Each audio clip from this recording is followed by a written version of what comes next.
श्री शिवाय नमस्तुभ्यम। हर हर महादेव। स्वागत है आपका हमारे चैनल वास्तविक जानकारी पर। दोस्तों, आप सभी लोग जानते हैं कि 10 फरवरी से माघ महीने की गुप्त नवरात्रि शुरू हो रही है। दोस्तों, पूरे साल में 4 नवरात्रि पड़ती है, जिसमें से 2 गुप्त नवरात्रि होते हैं। जिसमें से गुप्त नवरात्रि में जो पहली गुप्त नवरात्रि पड़ती है वो इसी जनवरी के माघ महीने में पड़ती है, जो कि दोस्तों 10 फरवरी से शुरू हो रही है। अब दोस्तों, पंडित जी द्वारा बताया गया एक गुप्त नवरात्रि का सबसे बड़ा उपाय है दोस्तों, जो कि 9 फूल वाला उपाय है। अब दोस्त, 9 फूल वाले उपाय को करने से आपकी किसी भी प्रकार की जो मनोकामना होती है वो पूर्ण होती है। आप जिस भी मनोकामना को रखते हुए इस 9 फूल वाले उपाय को करेंगे, आपकी वह मनोकामना जरूर पूर्ण होगी। बस दोस्तों, इस उपाय को आपको पहले अच्छे से करना होगा, समझना होगा, उसके बाद ही आप लोगों को इस उपाय को करने का फल मिलेगा। मतलब कि आपकी जो भी मनोकामना होगी वो पूर्ण होगी। तो दोस्तों, हम आपको यहाँ पर एक बात और बता दें कि भाई, जो ये उपाय है ये 9 फूल वाला, ये आप लोगों को इन गुप्त नवरात्रि पूरे 9 दिन करना है। गुप्त नवरात्रि पूरे 9 दिनों तक चलेंगे, जो कि 10 फरवरी 2024 से शुरू होंगे और 18 फरवरी 2024 तक चलेंगे। तो इन 9 दिनों में आप लोगों को इस उपाय को विशेष रूप से करना है। फिर आप देखिएगा कि अगले जो दिन होंगे वो आपकी सारी मनोकामनाओं को पूर्ण कर देंगे, जिस भी मनोकामना के लिए आप ये 9 फूल वाला उपाय करने वाले होंगे। तो दोस्तों, इस वीडियो में हम यही 9 फूल वाला उपाय समझेंगे, जो कि आपको इस माह के गुप्त नवरात्रि में करना है। तो दोस्तों, सबसे पहली बात ये आती है कि ये 9 वाला उपाय किसको करना है, किस समय करना है और कब से करना है। तो सबसे पहली बात दोस्तों, जिसको भी अपनी किसी भी प्रकार की मनोकामना भगवान शिव जी से पूर्ण करवानी हो, भाई वो ये वाला उपाय कर सकता है। चाहे वो माताएं बहनें हो, चाहे वो कोई घर का बड़ा हो, और अगर बच्चे भी करना चाहें तो भाई वो भी कर सकते हैं। पर उनको ये उपाय पहले समझना होगा, क्योंकि अगर वो उपाय को सही तरीके से नहीं करेंगे तो भाई उपाय काम ही नहीं करेगा। तो कोई भी इस उपाय को कर सकता है जिसको अपनी मनोकामना पूर्ण करवानी हो, और ये उपाय सभी नहीं कर सकते, क्योंकि इस उपाय को थोड़ी आप लोगों को मतलब दिक्कत समस्या आ सकती है। वो क्या समस्या आ सकती है, क्योंकि इस उपाय को पूरे आपको 9 दिनों तक करना है। जिसने कर लिया उसकी मनोकामना तो भाई जरूर पूर्ण होगी। अब दोस्तों, हम समझते हैं कि इस उपाय में आपको करना क्या है, किस समय करना है। तो देखो, इस उपाय को जो करने का समय है ये मुख्य रूप से सुबह का समय है। कोई व्यक्ति अगर किसी कारणवश सुबह ना कर पाए तो भाई वो इस उपाय को शाम के समय भी कर सकता है। तो अब हम जानते हैं कि इस उपाय में आपको फूल कौन से लेने हैं। तो देखो, आप लोगों को ऐसे फूल हैं जो भगवान शिवजी पर समर्पित होते हों। भगवान शिवजी पर जो भी फूल समर्पित होते हों उनमें से कोई भी एक ऐसा फूल आप लोग चुन लेना जो आपको 9 दिनों तक ज्यादा मात्रा में मिल सके। मतलब 10 फरवरी से लेकर 18 फरवरी तक आप लोगों को वो वाला फूल ज्यादा मात्रा में मिल सके, क्योंकि इस उपाय में जो आपने पहले दिन एक फूल मतलब सिलेक्ट कर लिया वही आप लोगों को 9 दिनों तक उपयोग में लेना है। जैसे कि उदाहरण के लिए हम लोगों ने कनेर का फूल ले लिया, तो पहले दिन जब हम 9 कनेर के फूल लेंगे तो भाई यही कनेर के फूल हमें ज्यादा में जो है पूरे 9 दिनों तक मिलने चाहिए। ऐसे आप लोगों को फूल देखने हैं। ठीक ठीक है, चाहे वो गुलाब का हो, चाहे वो सफेद फूल हो, चाहे आप खरीद कर भी लाएं तो भी कोई दिक्कत वाली बात नहीं है। बस आपको 9 दिनों तक वह फूल आसानी से मिल जाए, इस बात का आप लोग ध्यान रखिएगा। तो करना क्या है दोस्तों, गुप्त नवरात्रि का जो पहला दिन है, मतलब 10 फरवरी का जो दिन है, इस दिन से आप लोगों को ये वाला उपाय करना शुरू करना है। तो पहले दिन आप लोगों को 9 फूल लेकर आने हैं। आपको जो फूल ज्यादा मात्रा में मिल जाए, जो भगवान शिवजी पर समर्पित होते हैं, वो फूल चुनना। हम आपको फूल का बता रहे हैं। कोई कनेर के फूल भी अगर आप लोग लेते हैं तो ये आपको ज्यादा मात्रा में आसानी से मिल जाएंगे, क्योंकि इसका पेड़ जहाँ पर भी लगा होता है उसमें ज्यादा से ज्यादा मात्रा में फूल आते रहते हैं। तो भैया, आपको क्या करना है, 9 कनेर के फूल लेना है। गुप्त नवरात्रि के पहले दिन मतलब 10 फरवरी को 9 कनेर के फूल आप लोगों ने तैयार कर लिया, आप लोगों ने पहले से तोड़कर लेकर आ गए। इसके साथ में दोस्तों, एक आपको दीपक भी तैयार करना है। किस चीज का दीपक तैयार करोगे, ये दीपक आप तैयार करोगे आटे का एक मीडियम साइज का दीपक। उसके अंदर रखोगे गोल बाती और इसके अंदर डालोगे देसी गाय का घी। क्या डालोगे शुद्ध देसी गाय का घी और गोल बत्ती का ये दीपक जलाएगा, क्योंकि भगवान शिव जी के लिए हम ये वाला उपाय कर रहे हैं, मतलब गुप्त नवरात्रि में कर रहे हैं। तो भाई करना क्या है, इस उपाय में 9 कनीर के फूल आपके पास तैयार हैं, साथ ही में एक दीपक भी तैयार है और प्रातःकाल सुबह सुबह मुख्य रूप से ये वाला उपाय करना है। पर किसी कारणवश अगर सुबह आप लोग ना कर पा रहे हो तो भाई शाम के समय प्रदोष काल में भी आप इस उपाय को कर सकते हो। पर इस बात का ध्यान रखना कि सुबह अगर इस उपाय को कर रहे हो तो पूरे 9 दिनों तक सुबह ही आपको इस उपाय करना है, और शाम के समय प्रदोष काल में कर रहे हो तो भाई पूरे 9 दिनों तक समय प्रदोष काल में ही आप लोगों को ये वाला उपाय करना है। इस बात का ध्यान रखना। तो आपको करना क्या है, आपके पास नौकरियर के फूल हैं, आपने दीपक भी तैयार कर लिया है। अब भैया आपको क्या करना है, सुबह सुबह प्रातःकाल भगवान शिव जी के मंदिर पहुंचना है। देखो, इस उपाय के अलावा आप भगवान शिव जी की पूजन अर्चना के लिए जो भी सामग्री लेकर जाना चाहो वो लेकर जा सकते हो, जैसे कि 1 लोटा जल, बेलपत्र, फूल वगैरह जो भी चीज है वो आप लेकर जा सकते हो। बस 9 फूल और दीपक वो उपाय का अलग रखना है। शिवजी के मंदिर पहुंचना पहले आप अपनी पूजन अर्चना कर लेना, मतलब शिव जी जल चढ़ाना है, बेलपत्र, फूल वगैरह चढ़ाना है, वो सारी चीजें आप लोग समर्पित कर देना, मतलब भगवान शिव जी की पहले पूजन अर्चना कर लेना।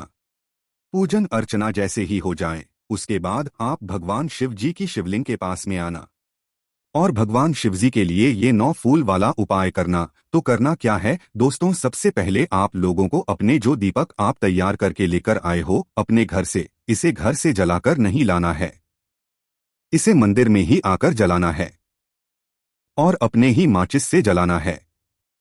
मंदिर की माचिस से नहीं जलाना है, इस बात का भी ध्यान रखना। तो अपने घर से ही माचिस लाना, उस माचिस से इस दीपक मंदिर में ही पटकर जलाना। इस दीपक को भगवान की आरती करके या भगवान के सामने शिवलिंग के पास में ऐसे ही भगवान शिवजी का नाम लेते हुए आप लोग रख देना। थोड़ी इतनी दूरी बनाकर रखना उस दीपक को कि भाई भगवान शिव जी को आंच ना लगे। इस दीपक को जलाने के बाद इस दीपक को भगवान शिव जी के पास में रखने के बाद अपने वह 9 कनेर के फूल आप लोग निकाल लो। इन 9 कनेर के फूलों को आपको चढ़ाना है भगवान शिव जी के शिवलिंग के ऊपर, वो भी अपनी वो मनोकामना करते हुए जिस मनोकामना के लिए आप अपना ये वाला उपाय कर रहे हो। इस बात का ध्यान रखना कि पहले दिन विशेष रूप से आपको अपनी मनोकामना फूलों को समर्पित करते समय बोलनी है।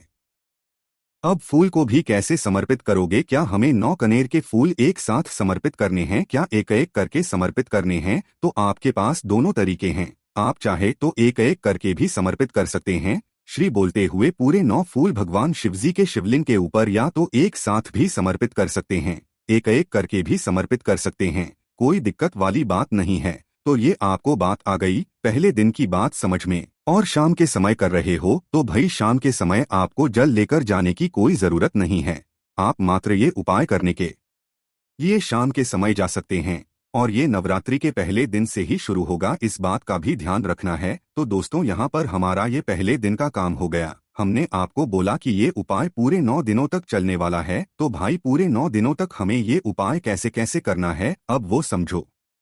तो देखो, पहले दिन आपने क्या किया, 9 कनीर के फूल लाए या जो भी आप भगवान शिव जी पर फूल चढ़ाने वाले हो, या जो आपको 9 दिन तक ज्यादा मात्रा में फूल मिलने वाले हैं, जो आपने दिया हो फूल, भाई वही फूल आप लोगों को, जो फूल आप पहले दिन इस्तेमाल कर रहे हो वही फूल आपको पूरे 9 दिनों तक इस्तेमाल करना है। तो पहले दिन आपने 9 फूल चढ़ाए, भगवान शिव जी पर अपना दीपक लगाया, भगवान से उनसे आशीर्वाद ले लिया और अपने घर पर आ गए। ये पहले दिन की गुप्त नवरात्रि का आपका उपाय पूरा हो गया। अब दूसरे दिन आपको क्या करना है, जो फूला पहले दिन लेकर गए थे वही फूल आपको दूसरे दिन भी लेना है, मतलब तोड़कर लाना है, जहां से आप लेकर आए थे वहीं से लेकर आना है, मतलब जहां से भी आपको मिल रहे हो वहां से लेकर आना है। बस पहले दिन जो आप 9 फूल लेकर गए थे, बस गुप्त नवरात्रि के जो दूसरा दिन होगा उस दिन यही फूल डबल हो जाएंगे, मतलब 9 से सीधा 9 और जुड़ जाएंगे तो वो 18 फूल हो जाएंगे। कितने हो जाएंगे? 18 फूल। तो वही 18 फूल आप लोगों को लेना है। एक घी का दीपक तैयार है, भगवान शिव जी के मंदिर पहुंचना है, दीपक लगाना है भगवान शिव जी के लिए और ये 18 फूल भगवान शिव जी के शिवलिंग के ऊपर समर्पित कर देना है। एक एक करके भी चढ़ा सकते हो, एक साथ भी चढ़ा सकते हो, कोई दिक्कत वाली बात नहीं है। विशेष रूप से पहले दिन मनोकामना बोलना जरूरी है। जरूरी नहीं कि आप हर दिन मनोकामना बोलो, बस हाँ, ऐसे मन में भाव रखकर आप भगवान से प्रार्थना जरूर कर सकते हो कि भगवान हमारी ये मनोकामना है, आप इसे जरूर पूर्ण कीजिएगा। तो भाई दूसरे दिन आप लोगों ने क्या किया कि 18 फूल चढ़ाएं, मतलब पहले दिन 9 चढ़ाएं तो 9 में 9 और जोड़ दिए तो 18 हो गए हैं ना। अब बात करते हैं तीसरे दिन की। दोस्तों जैसे ही तीसरा दिन आएगा तो आप अपने इन 18 फूलों में 9 फूल और जोड़ देना, मतलब कितने हो गए, 27 फूल हो गए। तो भाई आपको क्या करना है कि तीसरा जो दिन होगा, तीसरे दिन वही फूल जो आप पहले दूसरे दिन चढ़ाए हो, वही फूल आप लोगों को 27 लेकर आना है, मतलब 27 मात्रा में लेकर आने हैं। और अपने साथ ही घी का दीपक भी वापस से आटे का तैयार करके रख लेना है। तो भगवान शिव जी के मंदिर पहुंचना है, अपना दीपक जलाना है। दीपक जलाने के बाद वह जो 27 फूल आप लोग लेकर गए हुए हो, वह 27 फूल भी आपको भगवान शिव जी के शिवलिंग के ऊपर चढ़ा देना है। तो दोस्तों यहाँ आप लोगों को कुछ इस तरीके से ये 27 जो फूल है ये भगवान शिव जी पर चढ़ा देना है। उसके बाद में ये 3 दिन के आपके काम हो गए। अभी जो चौथा दिन होगा गुप्त नवरात्रि का, उस दिन आप लोग कितने फूल चढ़ाओगे, इन्हीं 27 फूल में 9 फूल और जोड़ दोगे, कितने हो जाएंगे, 36 फूल हो जाएंगे। तो भाई जो आपने तीनों तक फूल चढ़ाए हैं वही फूल आप लोगों को 36 मात्रा में चौथे दिन लेना है गुप्त नवरात्रि के, और ये मतलब 36 फूल लेकर साथ में घी का दीपक लेकर भगवान शिव जी के मंदिर पहुंचना है, दीपक लगाना है, और ये 36 फूल आपको भगवान शिव जी की शिवलिंग के ऊपर समर्पित करना है और भगवान आत्मा करके वापस से अपने घर पर आ जाना है। मतलब आप लोग समझे कि जो हमारे नवरात्रि के 9 दिन चल रहे हैं, गुप्त नवरात्रि के 9 दिन चल रहे हैं, इनमें हमें हर दिन बस जो फूल हमने पहले दिन लिया है उन्हीं फूलों में 9 फूल और बढ़ाते जाने हैं। मतलब 9 का जो पहाड़ा होता है ना, 9 का जो टेबल होता है, उसके हिसाब से आप लोगों को फूल लेकर जाने हैं। जैसे कि पहले दिन 9 लेकर गए, दूसरे दिन 18, तीसरे दिन 27 और चौथे दिन 36। इसी प्रकार से आपको हर दिन 9 फूल बढ़ाते जाने हैं। और जैसे ही गुप्त नवरात्रि का 9वां दिन आएगा, मतलब आपने चौथे दिन 36 चढ़ाएं, फिर दिन 9 और बढ़ा दिए, छठवें दिन 9 और बढ़ा दिए, सातवें दिन 9 और बढ़ा दिए, आठवें दिन 9 और बढ़ा दिया। अब जैसे ही गुप्त नवरात्रि का 9वां दिन आएगा, मतलब कि 18 फरवरी का दिन आएगा, तो भाई उस दिन कुल मिलाकर कितने फूल हो जाएंगे, कुल मिलाकर 81 फूल हो जाएंगे, 81 फूल हो जाएंगे। तो भाई जो फूल आपने पहले दिन दिया था वही फूल आप लोग अभी तक ला रहे हो, तो भाई 90वें दिन जो आप लोग 81 फूल लेकर आओगे, मतलब जो फूल आप अभी तक लेकर आ रहे हो वही 81 की मात्रा में वह फूल लेकर आओगे। साथ ही में अपना घी का दीपक भी लेकर आओगे और इन दीपक को मतलब पहले भगवान शिव जी के मंदिर में पहुंचोगे को यहाँ पर प्रज्वलित करोगे और अपने वह 81 फूल 81 फूल जो आप लोग लेकर आए हो यह भगवान शिव जी पर समर्पित करोगे। दोस्तों जो आखिरी वाला दिन होगा, मतलब गुप्त नवरात्रि का 9वां दिन होगा, 18 फरवरी का दिन होगा। इस दिन जो आप भगवान शिव जी के ऊपर जैसे ही मतलब उनके लिए दीपक लगाओगे और ये 81 फूल भगवान शिव जी की शिवलिंग के ऊपर समर्पित करोगे, तो आपको भगवान से अपनी वह मनोकामना वापस से एक बार और बोलनी है। विशेष रूप से अपने मन ही मन में या भगवान जी से के सामने बैठकर जरूर बोलनी है, जिस मनोकामना के लिए आप यह वाला उपाय कर रहे हो।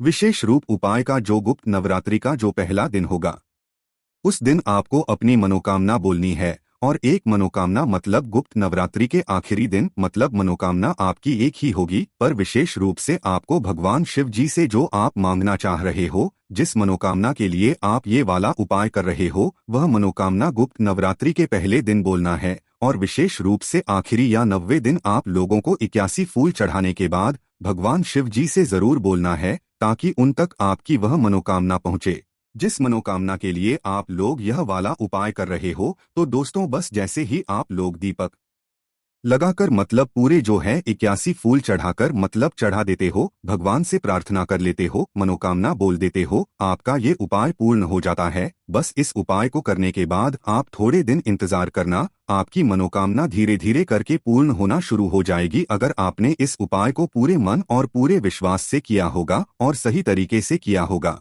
तो दोस्तों अब आप समझे कि इस उपाय को करने में क्या आपको मुश्किलें आ सकती है। बस यही मुश्किल आ सकती है और कोई दिक्कत वाली बात नहीं है। बस आपको ध्यान ये रखना है कि आपको फूल वही चुनना है जिस फूल को आप लोग 9 दिनों तक ज्यादा ले सको, खरीद सको या कहीं से तोड़ कर ला सको, क्योंकि अगर आप लोगों ने फूल बदले तो भाई फिर उपाय काम ही नहीं करेगा। जैसे कि पहले दिन आपने कोई सी और फूल ले लिए, गुलाब का फूल ले लिया, दूसरे दिन से आपने सफेद फूल ले लिया, ऐसा नहीं चलेगा। पहले दिन सफेद फूल लिया है तो पूरे 9 दिन तक सफेद फूल इस्तेमाल करना है। पहले दिन कनेर का फूल लिया है तो भाई पूरे 9 दिनों तक कनेर का फूल ही आप लोगों को इस्तेमाल करना है और भगवान से अपनी मनोकामना पूर्ण है उसे प्रार्थना करना है, आपकी वह मनोकामना जरूर पूर्ण होगी जिसके लिए आप लोग यह वाला उपाय कर रहे हैं। अब दोस्तों, बच्चों को यह उपाय करने में जरूर दिक्कत समस्या आ सकती है क्योंकि उन्हें शायद पूरा अच्छे से समझ ना आए। बट हाँ, बड़े लोग तो इस उपाय को अच्छे से कर ही सकते हैं और इस गुप्त नवरात्रि का महत्व भी बहुत ही बड़ा होता है। जिस तरीके से गुप्त नवरात्रि के 9 दिन होते हैं, आपकी जो भी मनोकामना होती है उसका फल भी आप लोगों को बहुत ही गुप्त तरीके से मिल जाता है और किसी को पता भी नहीं चलता है। साथ ही में आपकी जो भी मनोकामना होती है वो पूर्ण भी जरूर हो जाती है।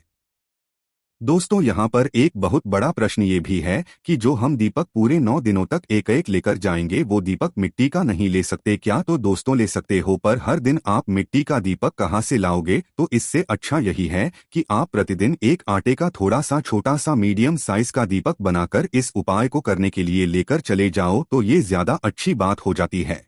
और उस उपाय को सुबह कर रहे हो पहले दिन से तो सुबह ही पूरे 9 दिन तक करना और शाम के समय प्रदोष काल में कर रहे हो लगभग 6 से 7 के बीच में या 7 से 8 के बीच में तो भाई आप लोग उस समय करना, पर एक नियम के साथ इस वाले उपाय को करना, आपको इस उपाय को करने का फल जरूर मिलेगा। बाकी दोस्तों, इस उपाय करने में अगर कोई भी दिक्कत समस्या परेशानी आती है आप हमसे कमेंट करके पूछ सकते हैं। श्री शिवाय नमस्तु भीयम, हर हर महादेव।